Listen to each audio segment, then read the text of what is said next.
Welcome to Wonderland, the podcast where I go down the rabbit hole to research things you may be curious about. My name is Ami, and I'll be your guide on this trip to Wonderland. Hi there, my Wonderlings, and welcome to another episode of Welcome to Wonderland. Since this is my March episode, I thought it would be nice to wonder about something regarding women in history, since March is Women's History Month. I knew I wanted to have historiographer Eric Barnes on my show since hearing him on the All About Nothing podcast and then listening to some of his podcasts. You are listening to History Man, where we walk in the footsteps of heroes and proclaim freedom reigns. Eric focuses on the Revolutionary War, and specifically Southern campaigns in the Revolutionary War. And I began to wonder about the part women may have played in the Revolution. I wonder. I wonder. I wonder. I wonder. I wonder. I wonder. I wonder. I wonder. I wonder. Before Women's History Month became a month-long celebration of women's contributions to history, it started as a single day, International Women's Day on March 19, 1911. Although the idea came after an event in New York City on February 28, 1909, just called Women's Day. Between 1909 and 1978, Women's Day was sometimes observed, but often was forgotten. Then, in 1978, the school district of Sonoma, California, participated in Women's History Week. And when the success of the event became known to other organizations, efforts were made to secure a national Women's History Week.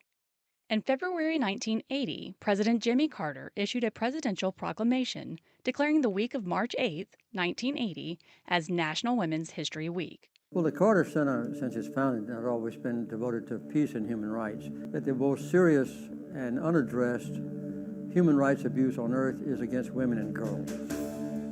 For several years after, Congress continued to pass joint resolutions to designate a week in March as Women's History Week.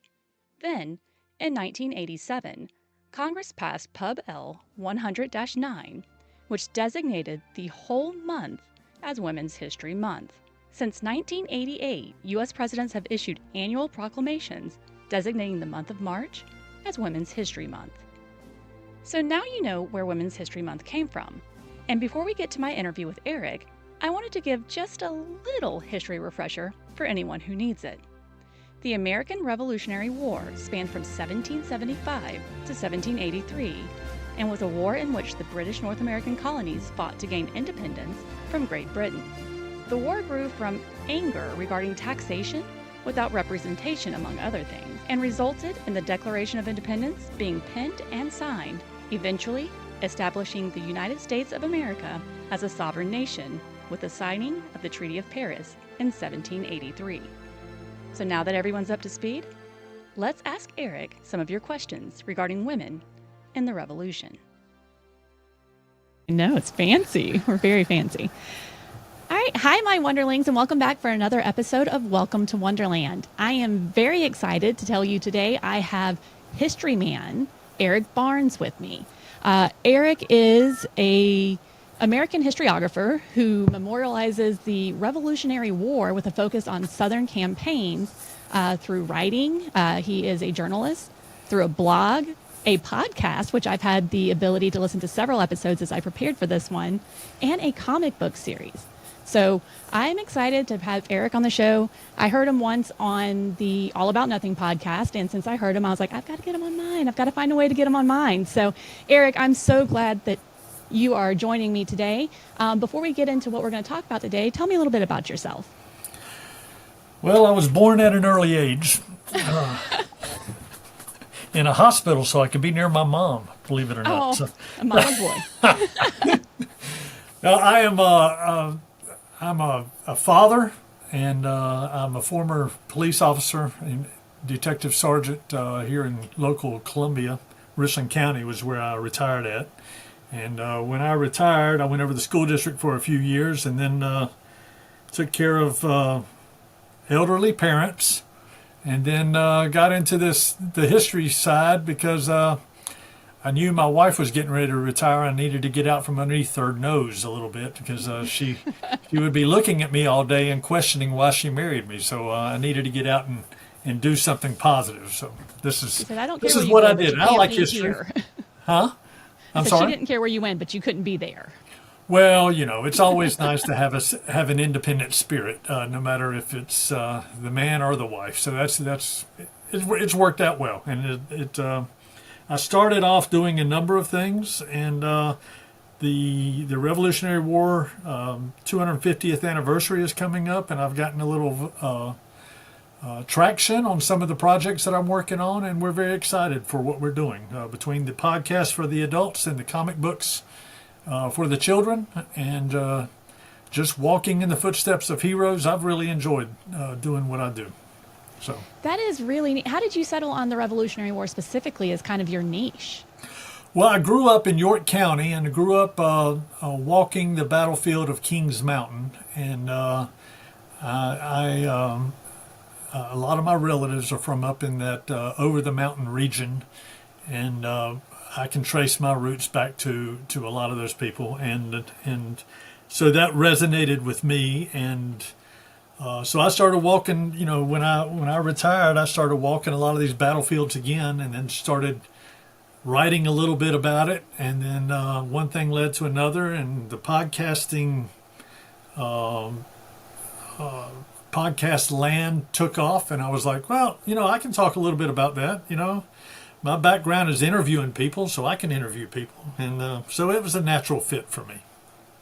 Well, and I've really enjoyed, I've probably listened to close to 10 or 12 episodes of History Man just in the last week or so. And it's been really, you've had some really wonderful guests on to speak about their books, and just the animation that everybody has in talking about history. Like, they clearly, you and all of those guests are very passionate. And so I'm excited to have that passion on my show today. I am not as well versed in history, though. I wish I were. I took history, in college, but with no specific discipline. I was a liberal arts major, so I took my fair share of history classes, but no specific discipline. So I learned a lot in the episodes that I listened to. And the stories, the anecdotes, they were all fantastic. And I appreciate the fact that you sent me all episodes to listen to that were about women in history, because that is what we want to talk about here today. Women's History Month is coming up in March, and this is going to be my March episode. And so I thought this is a really good way to bring Eric onto this show, is talking about the role women played in the Revolutionary War. Because a lot of times we hear the stories of the bravado of what the men did. And obviously we're very grateful for them, because that's why we are here today, able to do exactly what we're doing. But I know that women played an important role, and so do my listeners. And that's what we're going to talk about here today. I have 8 questions from listeners that I'll play the audio for, and then we can just kind of talk about it. If you have any stories to tell about it, then that's kind of what we're looking for here. And let me tell you, I was speaking to my niece. One of the questions is from my niece, and she is 11, thereabout. And she was so excited to hear that I was doing this episode, because she loves history, and she loved the idea of hearing what women did in the Revolutionary War. So I'm excited to be able to bring that for her specifically, but for all the little girls out there who may listen. So we will go ahead and get started then. We're going to start out with a really kind of broad question from Blair in Chesney, South Carolina. If you'll go ahead and play that question for me, Barrett. What roles did women usually take on during the Revolutionary War? Well, that's an excellent question. When we think about history and who actually writes history, history is kind of covers the broad strokes of history, and very rarely do we get into the detail, and especially right after the fact. Everybody's just trying to, what happened at this particular battle, what happened at that particular battle. But you never hear, in many respects, you hear about the colonels and the generals, but you very rarely hear about all the minutiae, all the little things that had to happen for a battle to occur, or for a region to rise up against England, or anything like that, and who were the voices in those communities and that sort of thing. I like to think in terms of circles of influence, and we all have them. You have them, I have them. Everyone we come into contact with have circles of influence. What kind of influences did the women have at that time? Well, this was South Carolina was built from an agrarian merchant society. The farms were huge. You had plantations and contracts to England, especially down in the Low Country, but in the back country, up around Chesney, okay, up around Chesney, it was just small farms. Slave holding, slave ownership took a back seat to just eking out a living in the back country. Chesney was right on the borderland of Indian country. They had Indian raids. They were constantly worried about marauding Indians and they would establish forts and houses around there. The women, but I like to think in terms of what kind of circles of influence did the women have? Well, they had political influence, okay? They had influence in the home, raising the family, especially when their menfolk were away fighting. Well, they still had a family to raise. They still had to bring in the crops. They still had to change diapers. They didn't have diapers back then, but they still had to change. They were still pooping no matter what. So They were dealing with the poop.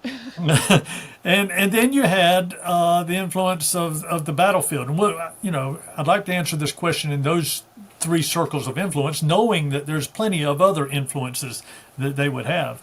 From a political standpoint, when the Articles of Association, Articles of Confederation came out in 1774 as a result of all the things that were going on in Boston, the colonies sent their representatives up to Pennsylvania, and they said, well, let's have an association, the Association of Colonies.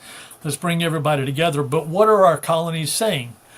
Well, in September of 1774, the women of Edenton, North Carolina, which was a pretty big port back in 1774, they came together and said, we want to say something. We want to have a say-so in this. And they actually penned one of the first associational documents that came out of the colonies.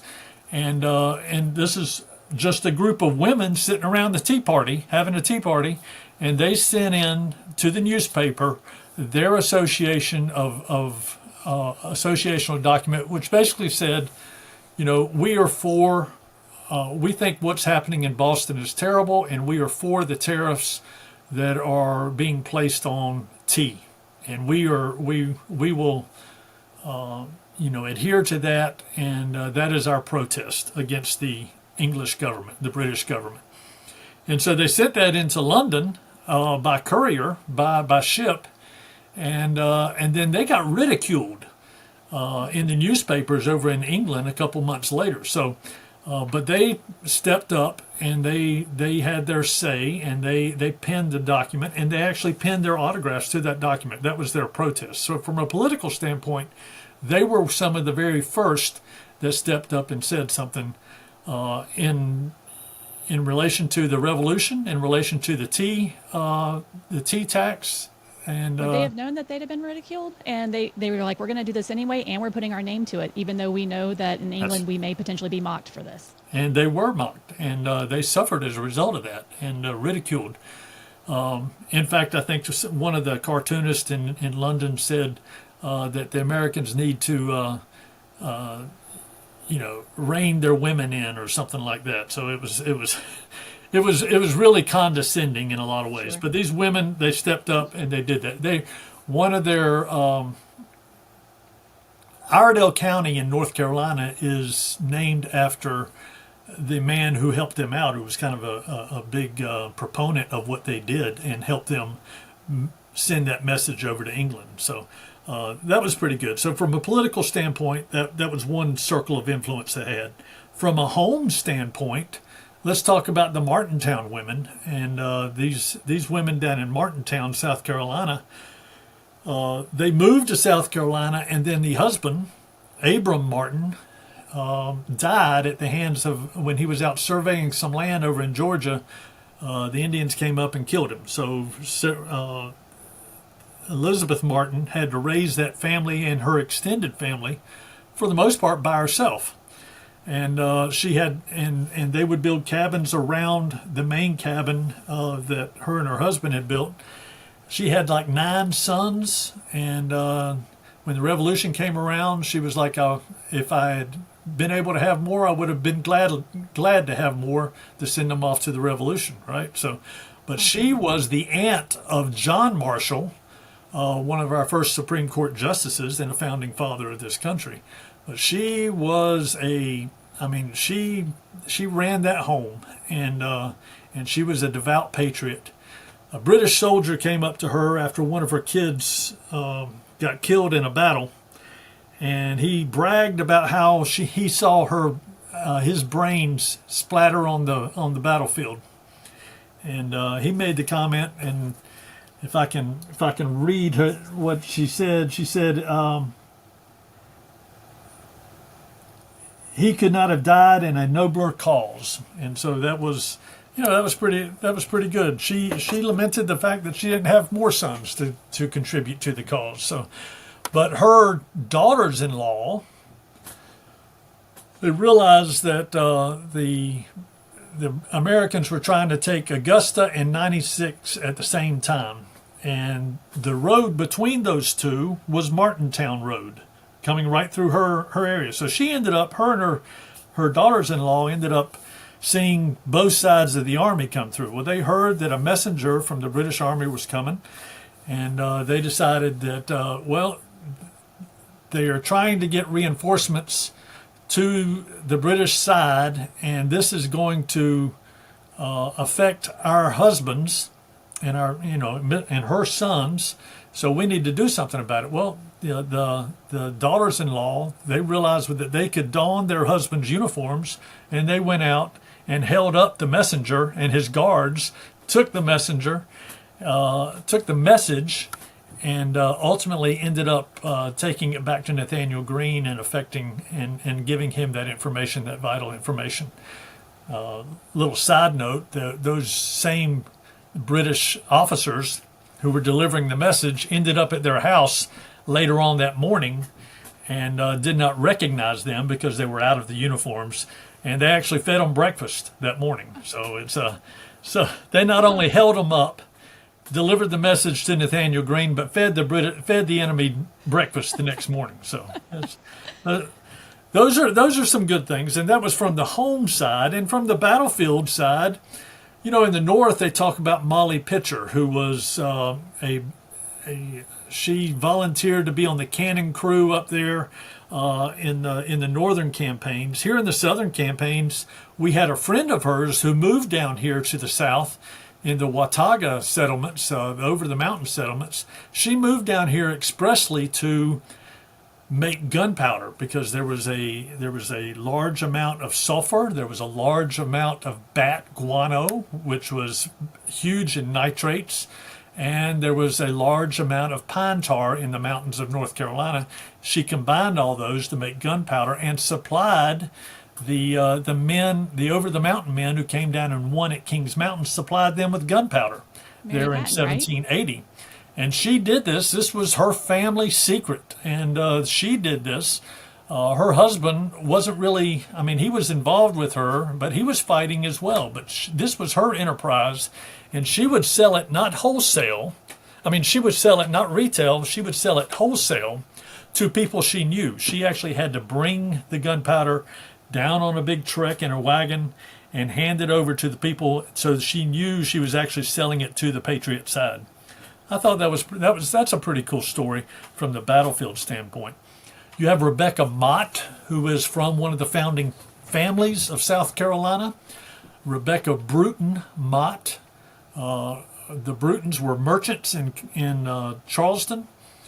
When the British took over Charleston, they ran her out of her house in Charleston, so she ended up in Georgetown. They arrested her husband, and so they ended up having to move again. They moved to some land that she she got when her brother had died on a shipwreck around Fort Mott, which is right at just north of St. Matthews, South Carolina. She moved there.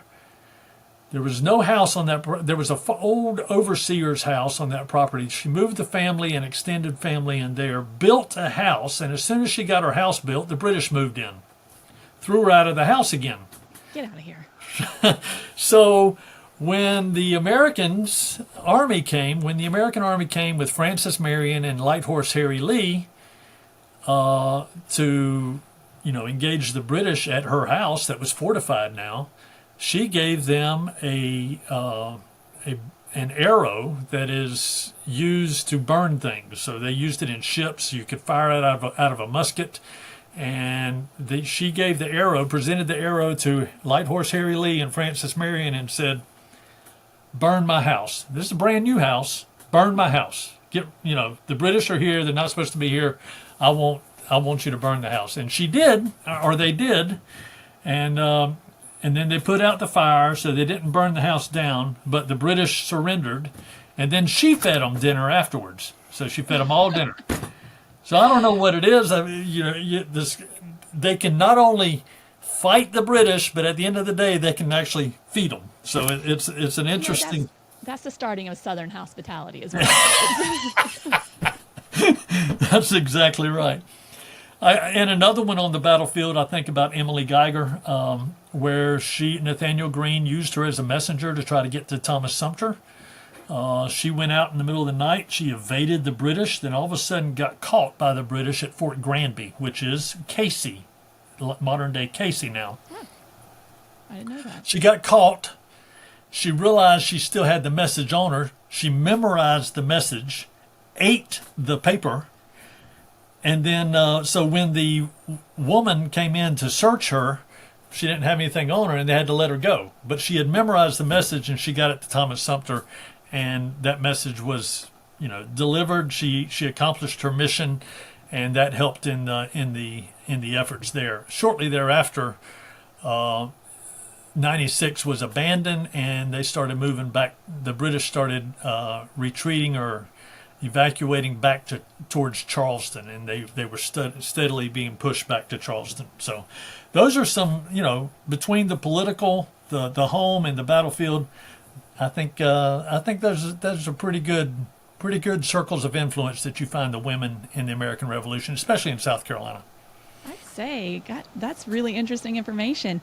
I had heard of some of them just from listening to your podcast with the folks who have written books about them, and some of them were new. So the story about Emily, that's really entertaining, and I'm going to have to look that up more in depth later. The women that you just spoke about, it sounded like largely maybe came from influential families. The next question that we have is from Emmeline, who is from West Columbia, and her question is about class and station in the roles that it played. Will you play that question, Barrett? Do women do different things to help the war effort, depending on how much money their families had? Yeah, if you're talking about the class or their station in the community, from all walks of life, you had women stepping forward. Certainly, the social construct, and this is probably I'm using words that are probably bigger than our guest questioner there, but the world dictates to us our class and our station in many respects, and from a spiritual level, we are created equal in the eyes of God. Right? He knew us before we were born. The scriptures say that God knows every hair on our head, and the Presbyterians in the backcountry and the spiritual leaders of the time often reinforce those doctrines to the colonists. You see evidence of that doctrine in the Declaration of Independence, where we're all created equal. We're endowed by our Creator with certain inalienable rights. Among them are life, liberty, and the pursuit of happiness. So that was a spiritual nod. It's embedded in the Constitution, where you as an individual are held accountable. I can't, as a cop, as a former law enforcement officer, when I was a law enforcement officer, I can't arrest a whole group of people and hold them all accountable for that group action. I'm arresting individuals and bringing evidence against those individuals, evidence that can be questioned and held up to scrutiny by a jury. So you're held accountable as an individual. And so What did people do since then? Well, they retarded that whole idea of individual accountability, and they have said, and when we say all men are created equal, they've retarded that and said, well, that's men, that's not women, or that's men, that's not enslaved, or that's not a Native American we're talking about. We're just talking about Anglo-Saxon men, right? Well, that's not it at all. They've retarded that whole viewpoint. So when we talk about social constructs, there's a difference between what we accomplished in the American Revolution is we threw off all of that class and we said, hey, government is by the people, for the people. So, but to your question, from a class and how that pertains, where people were in the community, where your people in Charleston were the social elite. People like Rebecca Mott, they had a lot of money. They certainly showed their prowess at Fort Mott, and you had Miss Elizabeth Martin. She certainly came from a very well-to-do family, and but they were eking out a living in the back country of South Carolina. But you had other people, and I'm thinking in terms of Andrew Jackson's mom, Elizabeth Jackson. She certainly was, off the boat out of Ireland, Scotland, and they were eking out a living up in Lancaster County, South Carolina, and she lost her whole family. She lost her husband several years before the Revolution, and then the Revolution actually took her sons, all of them except for Andrew, and then she was trying to hold her family together, her nephews, her nieces, because her sister died. And it was just it's a tragic story, and she ends up going down to Charleston to check on her nephews, and she ends up dying of a disease. But her heroic efforts to try to hold that family together is nothing short of inspirational and life changing for Andrew Jackson. So, and because of that, Andrew fought the British in the Revolutionary War at 15 and 16 years old, and then ended up fighting them again in 1812, and then ended up being President of the United States and holding the banking system accountable, because the bankers had gotten out of hand and really were kind of railroading the United States debt and turning them into keeping them in a third world country impoverished. And so those are some, from all walks of life, you had women stepping up for the cause, stepping up as patriots, stepping up for individual freedom. And it's something to be very proud of in South Carolina. It really is. It is, and it sounds like Miss Jackson definitely instilled some great values and morals into Andrew to continue that on. She did. She actually wrote the last thing she wrote him, and if you don't mind, I'll say a little bit. I'll talk a little bit about that. The last thing she wrote him was, "Avoid quarrels as long as you can without yielding to imposition. But sustain your manhood always. Never bring a suit of law for assault and battery or for defamation. The law affords no remedy for such outrages that can satisfy the feelings of a true man. Never wound the feelings of others. Never brook wanton outrage upon your own feelings. And if you ever have to vindicate your feelings or defend your honor, do it calmly. If angry at first, wait till your wrath cools before you proceed." Now, I'm certain that we can say that in a more succinct fashion today, but those are good words. That's wisdom that's passed on to her son, and knowing that she may not live to see him again, and she didn't. That's crazy. Well, Crazy to think about. Words to leave as her legacy to him. That's right.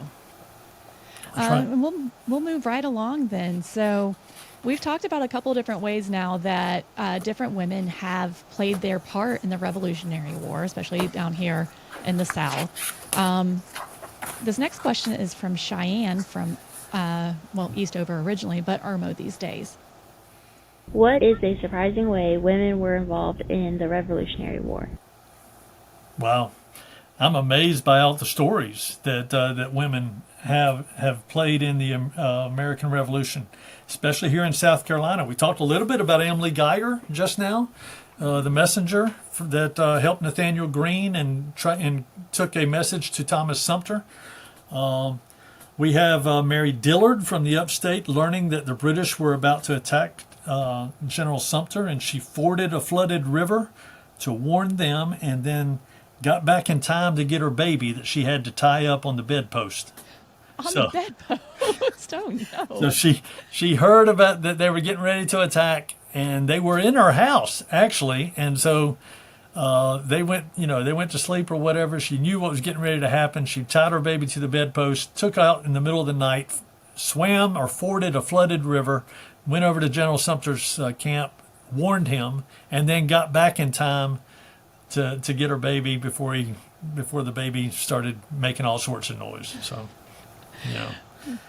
but what happened was I think she actually got involved in the battle, and the British realized what was going on and actually burned the house down, and she freaked out over the baby. And I may be messing this story up a little bit. I don't think I am, but I might be messing it up a little bit.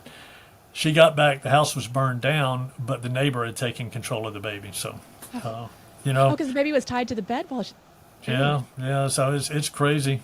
I mean, you think about, you didn't have phones back then. You didn't, you got around by foot or horse. And if the soldiers show up at your house, what are you going to do?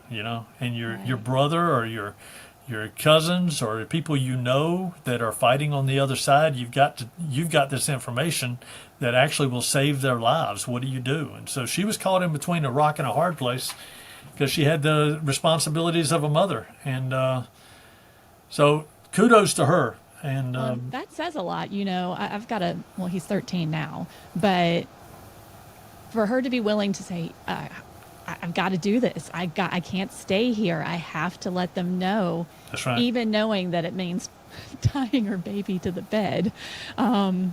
Like that, because there are already bad guys in your house. Like, that there's some level of bad going on. That's right. And you're like, I've got to do this. So I think that definitely says a lot for what's going on there. Goodness gracious. It's not a choice between it's several bad choices, and you gotta make your decision which bad choice is the right choice. Right. So that's tough, and also to keep in mind when we think about babies and mothers, we think in terms of early 20s, late teens, early 20s. Some of these women were having babies 15, 16, 17 years old, and and we're talking, we would look at them now as saying, oh, they're teenagers or whatever. Right. These are tough women. Okay, this is not for the faint of heart. Their life in the backcountry, or during this time of the Revolutionary War, and so kudos to them, and they deserve our respect and our admiration. I agree, and that really is a surprising way to contribute to the effort. Cheryl from Columbia, South Carolina, had a similar question, but about more specifically something women might do. Play that for me. Did any women actually take up arms and fight on the front lines? Right. Well, so when we think about young boys and we think about women, and we've talked a little bit about that, the spies, messengers, caretakers, that sort of thing. But probably the best one that I can think of right now comes from the Battle of Point Pleasant that occurred in 1774, 1775 in what is now West Virginia. There's the story of Ann Bailey, and they called her Mad Ann Bailey. Mad Ann Bailey, and she deserved every bit of that moniker. They killed her husband. Point Pleasant was part of Lord Dunmore's war, and it's considered maybe one of the first outbreaks of the Revolutionary War. And it was kind of an offshoot or whatever, but they were trying to eke out a living and establishing their ideas of independence and freedom in the backcountry of Virginia. Of course, West Virginia became West Virginia at the start of the Civil War, but at that time it was Virginia.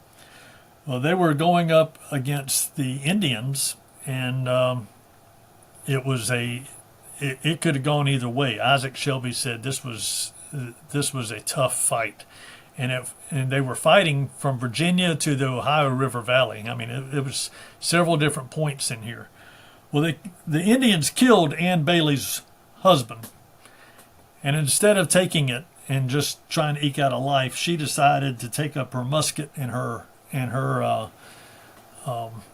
knife, and she went on the warpath herself, and she became the fear and the dread of the women. I mean, of the Indians in that area, and they called her Mad Ann Bailey. She was considered a fiery woman. They actually, at Point Pleasant, they actually have a statue, a monument up to her, because that was, I mean, she made her presence known. She became a school teacher later on, raising her kids, and then she's buried on the property of her son. But she died around 1830, somewhere in there, 1832, somewhere in there. But she was a school teacher after the Revolutionary War. I bet no one spoke out of place in her classroom. I don't think they did. I really think that she was. People had to hold their tongue around her because she told it like it was. I understand she was a fiery, red-headed woman, and every bit of what that gives you, the vision that gives you in your mind. So and this is kind of an offshoot of that, just out of my own curiosity, were they having to fight Native Americans at the same time that they were fighting the British? Like, were colonialists fighting two separate places in some situations? Right. The over the mountain men certainly were doing that. That was if you talk to the historians here in South Carolina, especially in those 96 area up around Greenville, all that was Indian territory, and that was a big issue for them. The over the mountain men, their big issue was the Indians are on the warpath. We can't leave our family in order to go take on the British regulars because we got the Indians. And the British were actually funding the Indians, giving them gunpowder, giving them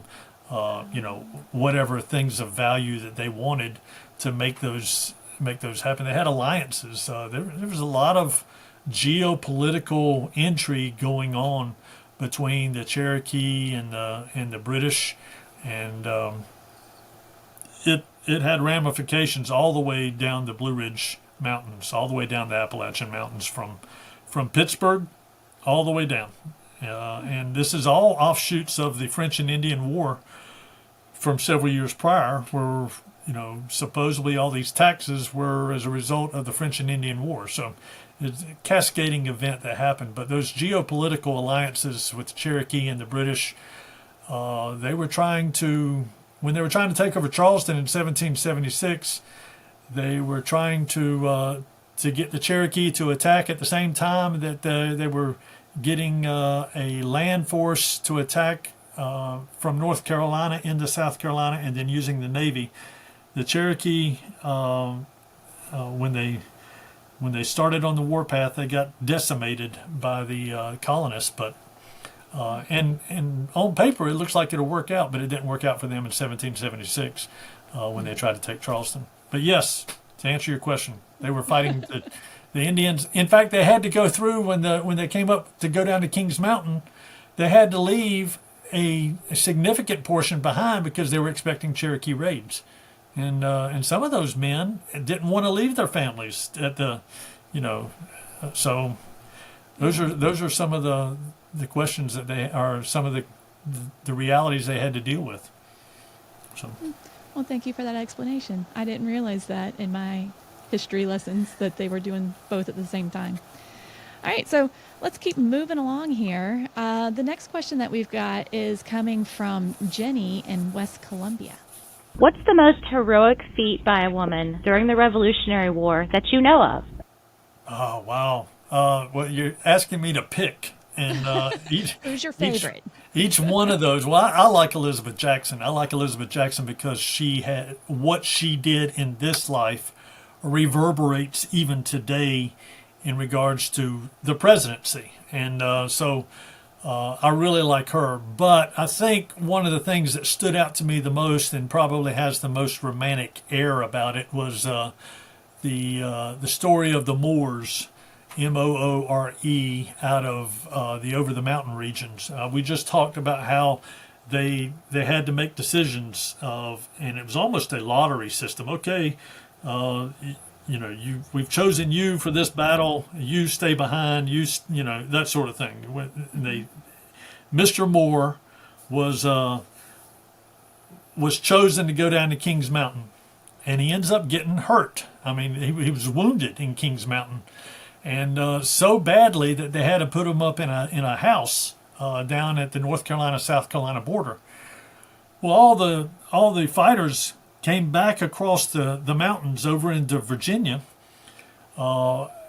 and they're all in the local taverns, the local houses, and they're all talking about what a great battle it was, what a great victory it was. Miss Moore shows up and goes, "Where's my husband?" And they go, "Well, we had to leave him down in a house because he was so badly wounded." And she said, "What?" So she made the two-week trip back across the November Mountains of the Appalachian region by herself, came down and made the same trek that those 900 soldiers, 900 militiamen made.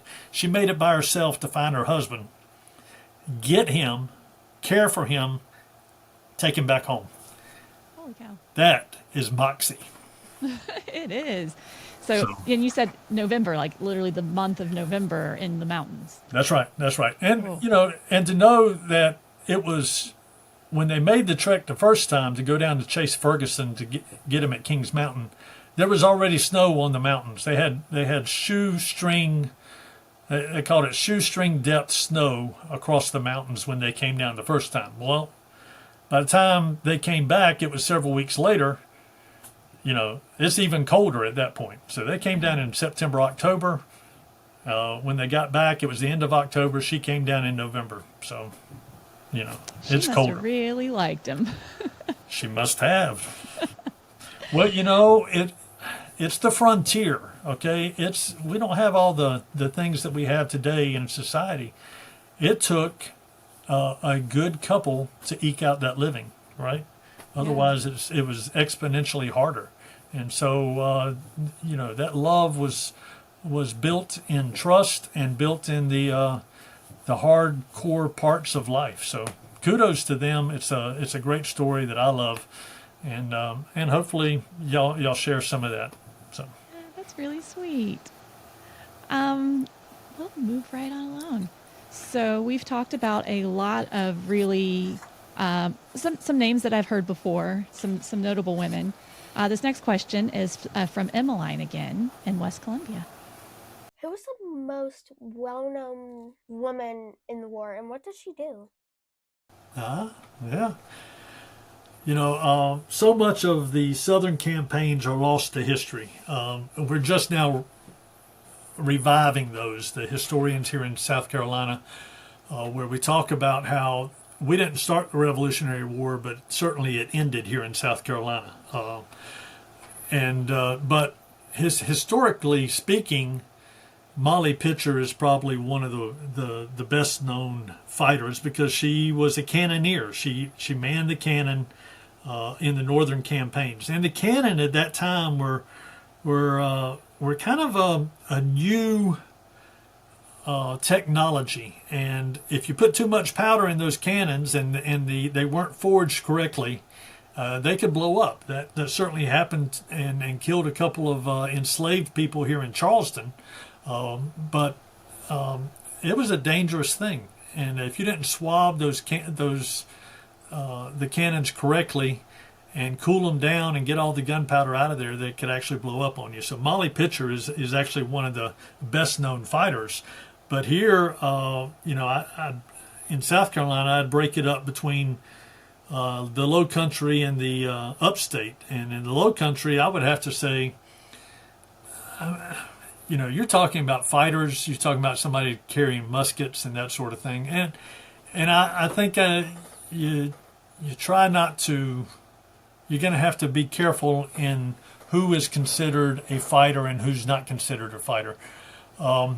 In so much of the military back then considered people who picked up the musket, those were the only fighters in the Army. But what we know is that the Army of today had engineers, right? We had a whole staff of people who fed the people, right? You have a whole corps of medical people. When you think in all of those corps, all of those parts of the modern military are considered soldiers, right? So back then, Martha Bratton, when they had the battle at Huck's Defeat up in York County, Martha Bratton was helping all the wounded soldiers, and certainly you saw that with Elizabeth Jackson. She was helping all of those soldiers that were hacked to death up at Buford's Massacre. So they were considered, in modern terms, they would be considered soldiers. They would be considered part of the Army, and so I would have to list those as some of those women. Kate Berry was pretty formidable. She was whipped by a British soldier, and who was trying to elicit out of her information about her husband and his company of Rangers, Patriot Rangers, and she refused to tell him, despite the fact that she was whipped pretty harshly. So much so that after the war, all the Rangers wanted to or set it up to where Mr. Berry and that British officer were in the same room, and they were saying, "Go ahead and kill him. Go ahead and take out your, mete out your punishment on him." And I think he took a 3-legged stool and hit him over the head or something, but he didn't kill him. But she was known as the matriarch or the queen of that Ranger company, and they just kind of said that she was it's almost like the homecoming queen of that company. It really is, because they took her under their wing, and she was forever in their debt. And she actually mobilized all the militiamen in that community to help out Andrew Pickens and Morgan at the Battle of Cowpens, in that great victory at Cowpens. And she was responsible for a lot of those men showing up, because she was so well known and well thought of because of her bravery during that time when she wouldn't give up her husband. So is that not about Kate specifically, but you talked a little bit about Miss Jackson and some of the others. Was it common that the women would take on the role of nurse, that they would be the ones to try and, I know we talked about early the women feeding officers and things like that, but was that a common thing for them to do, is to take on this additional responsibility of medical care, of nourishment, of grooming, of all of that, of these armies that were around? Yeah, I don't know if you could say that across. I mean, it's such a big, broad brush in that regard. Certainly, women took care of the families, right, and they had to deal with all the boo-boos and everything that went on with that. But like for Martha Bratton, she brought with her from over in Scotland and Ireland, she brought with her an understanding of herbs, an understanding of medicine, rudimentary, obviously, but she had a certain amount of that knowledge passed down to her. In fact, her children became doctors as a result of that. But for her especially, she had that skill set already, and she was looked at as someone who had the healing properties or had the healing knowledge. Okay. So the next question here we've got is actually from Barrett, also of West Columbia, South Carolina. Are there any notable women that were involved in the colonial efforts from South Carolina? Well, we certainly have talked about those already. We talked about Martha Patton, or Mary Patton, who made the gunpowder up in the over the mountain regions and brought it down into the upstate. To hear Martin Mangello talk, perhaps she made trips all the way down as far as Camden, and maybe even a little further down in some Scotch-Irish settlements down here and gave the gunpowder to them. Martha Bratton, we talked about, she stood up to a sickle was actually placed on her neck, and they threatened to kill her if she didn't give up the whereabouts of her husband. And then they locked her and her kids in the upstairs attic, and we're going to come back the next day and burn the house down. And she got word to an enslaved person by the name of Watt, who was held in such high regard that they even gave him a grave, a marked grave later on.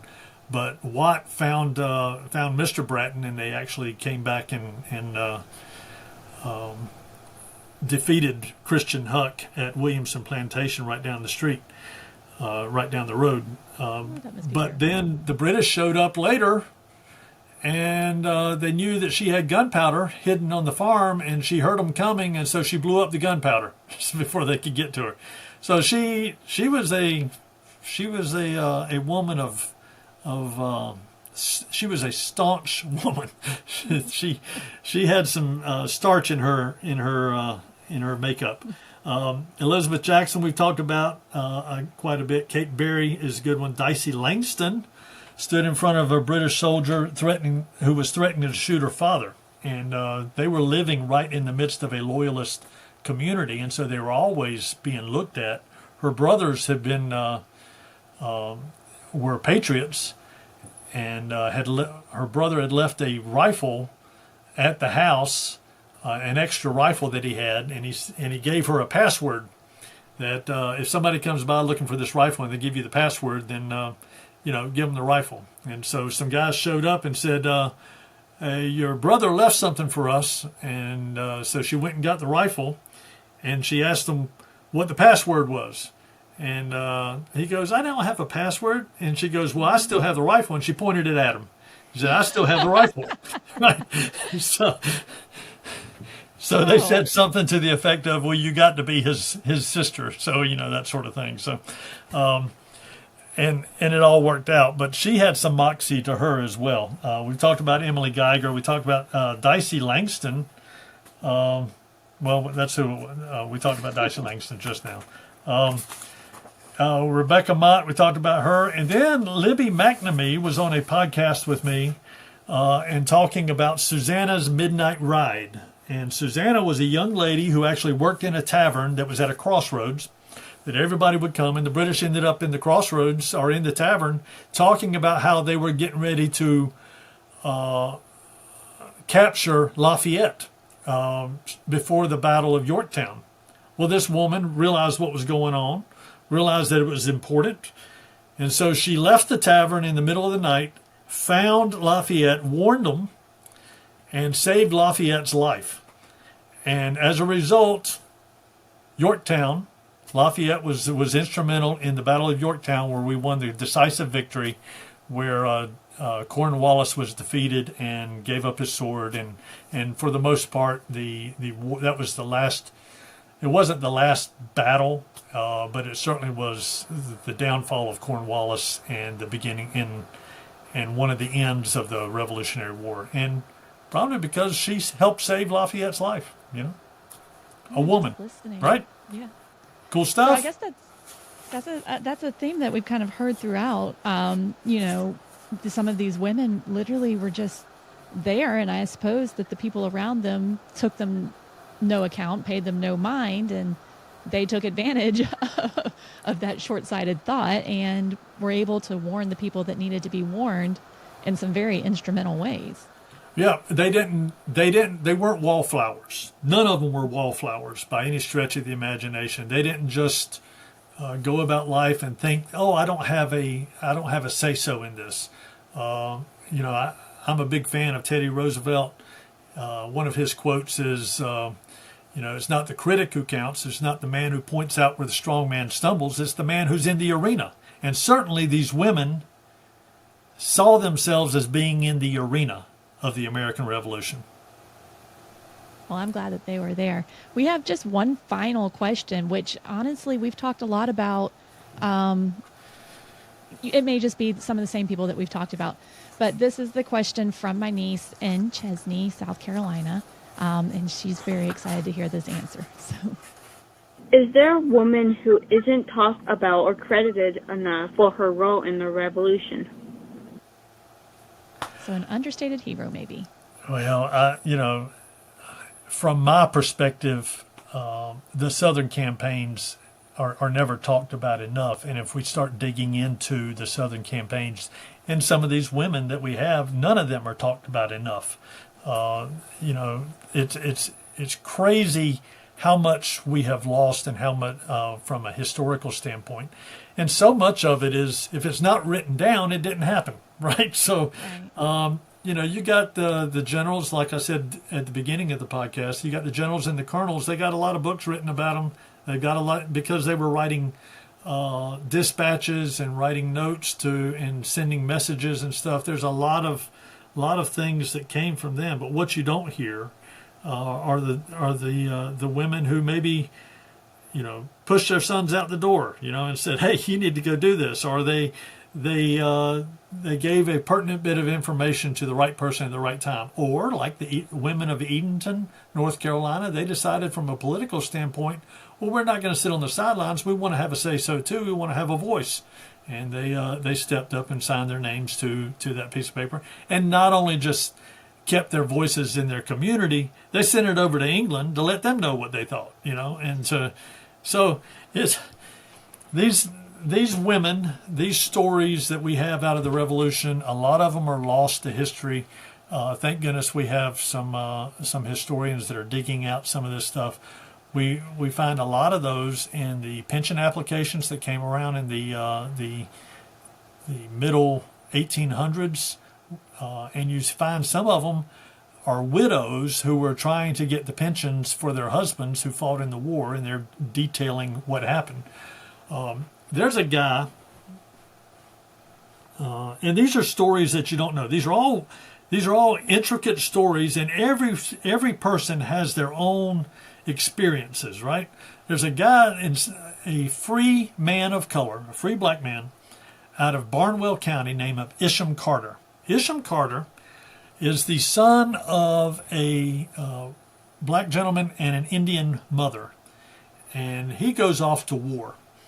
And he fights at Stono Ferry, at Savannah, and at Charleston as a cannon mate. So he's working on the cannon. And there's a bunch of people that work on each individual cannon. They're loading the cannon. They're hauling canisters, ammunition up. They're swabbing things down. They're doing all the things that they need to do with this cannon. That cannon crew is upwards of 12 to 16 people. So he's part of that cannon crew. Well, he goes through and he made the choice to join the Patriot side, right? And he did. And then he gets captured at Charleston. Well, he ends up marrying a woman after the war, and they settled down. And I think they actually settled down in another state or whatever. Those experiences, and she actually.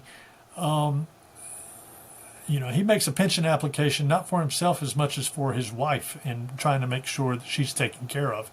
And that's not really an answer to your question, because I feel like we've answered a lot of those women and stuff. But everybody has their experiences, and a lot of these experiences we don't know anything about. And a lot of these heroic things that happen, we just don't know anything about it. And there's a lot of tragedy, and any time we have with war. And you start tying into the infectious diseases and smallpox and all of that stuff. Oh my goodness, that just brings up another layer of tragedy that occurs during the Revolutionary War time and during the midst of all of these people. One woman that stands out in my mind is the Catawba Indian Miss New River. Okay. And dadgummit.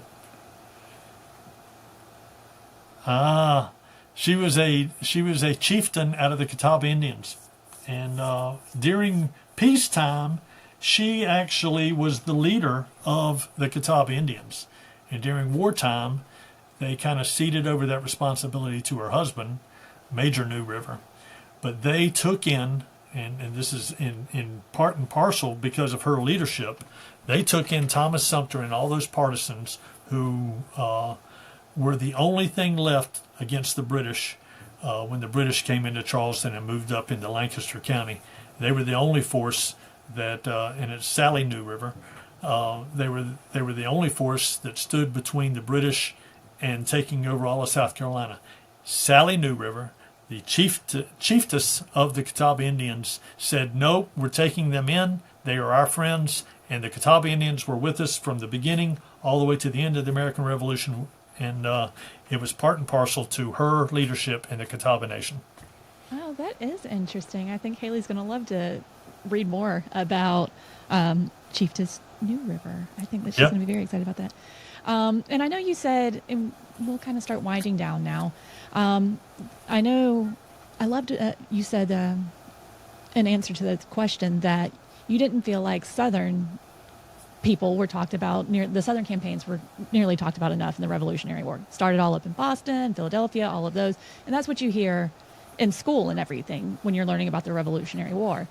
I mean, other than some of the big ones from the South. But you mentioned that people are still kind of putting together some of the stories, some of the anecdotes, some of what actually happened during that long time period of the Revolutionary War in the South. How are y'all doing that? What goes into that? Well, the 250th Commission, South Carolina 250th Commission, and the legislature has set aside a whole bunch of money to do research and to come up with these different projects. They're putting money into education, not only education for the children, but education for about the free and enslaved people back then, about the women. They are like my comic book series have actually are funding a lot of that, and they're saying we want you to include those stories of the children, of the women, of the free and enslaved, of the British loyalists. We want to hear the total tapestry of what happened in the American Revolution in South Carolina. In South Carolina, there's an author called Jack Parker. John Parker wrote the book Parker's Guide to the Revolutionary War in South Carolina. In it, he says that there's over 580 battles, skirmishes, engagements, and really just petty feuds that are coming out of that time. And I say petty feuds; they ended up killing each other. So I mean, it's not petty by any stretch of the imagination. But 580, when you start thinking about that number and comparing it to any other colony, the closest to us is New Jersey as far as the amount of battles. We literally, when the British moved out of the north and they came south, they felt like they could keep South Carolina as a colony, much like Ireland. Okay, and so this whole push to keep all this geography in South and North Carolina was because they wanted to keep South Carolina as kind of a puppet government for their colonial interests. They wanted to take our raw goods and turn them into textiles or whatever over in Great Britain and sell them to the empire, sell them to the world, right? So they wanted to keep us that way and keep us subjugated in that way. So they wanted South Carolina because it was the most prosperous at the time, basically because of those raw goods, and that was important. And so a lot of those battles towards the end of the war, from 1779 to the end of the war in 1782, 1783, were fought here in South Carolina. 580 battles, skirmishes, engagements, feuds were fought here. And so you talk about some of those, I guess, in the comics. Tell me a little bit more about or tell our listeners a little bit more about the comics. So our comic book series, we're going to do we've done the Rise of Thomas Sumter, which occurs in the Catawba River Valley, going all the way up into North Carolina. But our stories are primarily in South Carolina. It takes us from the time that Thomas Sumter is burned out of his house in May of 1780, and then he goes and he pushes back in York County, After he finds friends in the Catawba Nation, he pushes back against the British at Huck's Defeat, the Battle of Huck's Defeat, which is Williamson's plantation in York County. From there, he goes to Fairfield County and takes on Rocky Mount, an outpost there just across the Wateree River. He takes on the British again at the Battle of Hanging Rock, which is a significant place in Lancaster County. From there, he goes right before the Battle of Camden. He goes with a contingent of forces, and they go down and raid or defeat a group called Carey's Fort. It was a supply outpost. Beats them there, and then when Gates loses at Camden, Sumter is taking all of his supplies and all of his army and all of his prisoners up the west side of the Wateree River. Camden is defeated. Gates is defeated at Camden on the east side of the river, and Sumter is hanging out there in the wind, and he doesn't have anybody to keep the British army from crossing the river to get him. And they ultimately did get him up around Great Falls, South Carolina, a place called Fishing Creek, which is right there at the dam. I don't know if you know anybody about the Rocky Creek Dam, but it's up right there at Fishing Creek, right there above Great Falls. So that's the first six series. Then we do the Unlikely Heroes, which is Martintown. We're just completing one on Fort Thickety in Cherokee County. And we're starting a series on the rise of Francis Marion, and then another series, the rise of Andrew Pickens. And we should have all those completed by, our deadline is about January or February of next year, but we'll see. We're pushing to make it happen. Do you write those? Do you write the dialogue? I do the research and I write the dialogues. We try to weave in several stories, like our comic book or our graphic novel on Buford's Massacre. It's called Buford's Quarter. I wrote those, and we intertwined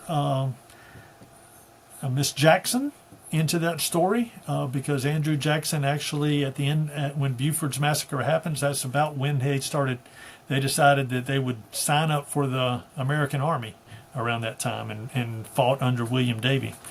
But I intertwined several different stories within there. We've got the Catawba Indians. We've got Ishmael Titus, who was part of the Cleveland's Devils. He's a black gentleman out of Wilkes County, North Carolina, came down and fought at Camden. So we talk a little bit about him. He fought at Kings Mountain. He fought at Guilford's Courthouse. He was a real war fighter. You don't hear about people like that, but he was there, and he did his part, and we are free because of that, and because of people like that, everyday people like you and me, not necessarily. We hear about the colonels and the generals, but we don't hear about the everyday people. Ishmael Titus was certainly one of those everyday people. But we talk about those, and we're excited about the comic books that are coming up. That is exciting. I will have to, and we can touch base in email. I'll have to get your two favorite, I think, because I will order two of those to give away to a lucky listener who shares and likes and interacts with this episode. But I want to be sure I give them the two that you think are the best. I know you. Well, we'll definitely send you Unlikely Heroes, which is the women heroes down in Martintown. We'll definitely put that out there for you. Oh, right. That's perfect. All right. So I don't have any other questions. I don't have any other questions from my listeners on this one.